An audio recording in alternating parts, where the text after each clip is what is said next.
El pueblo elige a su presidente.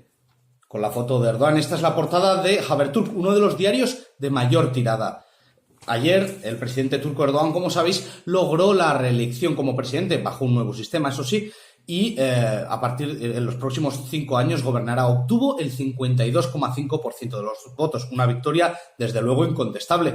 Por mucho que la oposición en un principio dijese que hubiese fraude, esta misma mañana ya ha declarado que aunque hubiese irregularidades no son suficientes como para cambiar el signo de este voto. Diarios como Haberturk, que hasta la década pasada o hasta hace 5 años eran críticos con el gobierno, son cada vez más favorables a ellos. Y durante la campaña, tanto este diario como el 90% de los canales que ahora mismo son cercanos al gobierno han ignorado prácticamente la campaña de la mayoría de los partidos de la oposición, y eso obviamente ha jugado. Y han ayudado así a construir en los últimos años una imagen de Erdogan como gran líder. Otra de las claves de su permanencia en el poder ha sido el cambio de las alianzas.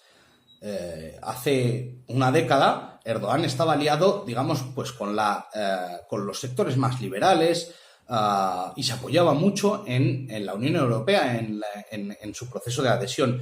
Había prometido llevar a Turquía a la adhesión de la Unión Europea. Las negociaciones terminaron encallando por culpa de las dos partes, no solo de Turquía, pero entonces Erdogan decidió cambiar de alianzas. Y para ello se alió con la cofradía de Fethullah Gülen. Fethullah Gülen es un clérigo islamista que se exilió en Estados Unidos a finales de la década de los 90 y que controla una vasta organización que algunos comparan al Opus Dei, pero que, bueno, es bastante sui generis en Turquía.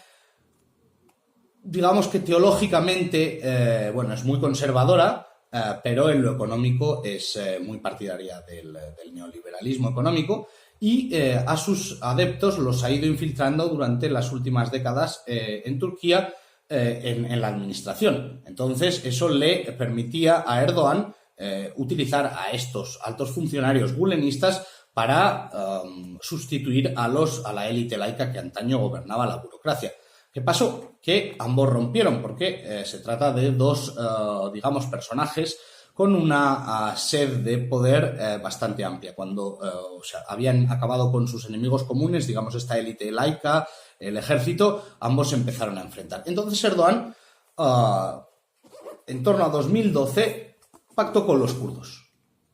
Inició un proceso de negociaciones y eso le mantuvo, digamos, la parte del país donde la insurgencia del grupo armado PKK, y es un grupo considerado terrorista en Turquía por la Unión Europea y por Estados Unidos, mantener en paz esa parte, cuando, por ejemplo, en Estambul y en Ankara y en otras ciudades se enfrentaba a las protestas de Gezi.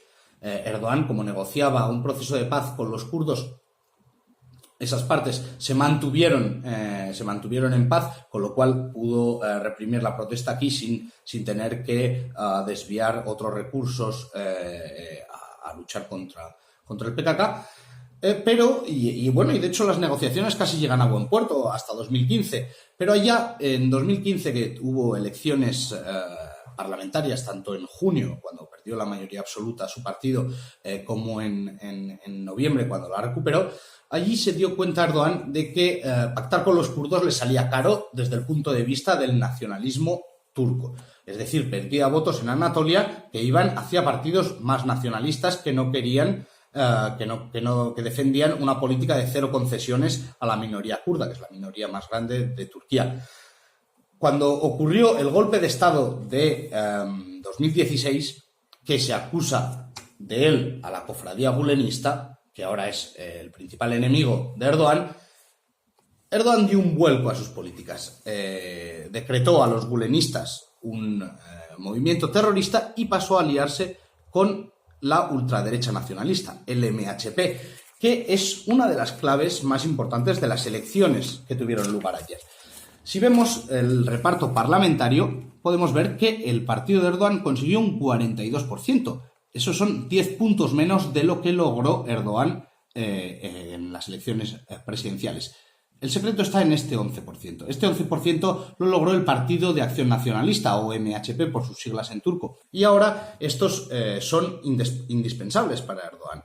De hecho, son los que marcarán la agenda porque Erdogan en el Parlamento, para pasar la legislación, si bien ahora el Parlamento es menos importante que la presidencia con el nuevo sistema presidencialista que tiene Turquía, pero para aprobar leyes seguirá siendo necesaria esta bancada de los ultranacionalistas que cuenta con con casi 50 diputados que serán, como digo, indispensables para aprobar las leyes, porque el AKP se ha quedado a 10 de la mayoría absoluta. Por tanto, le marcarán el pulso al gobierno de Erdogan.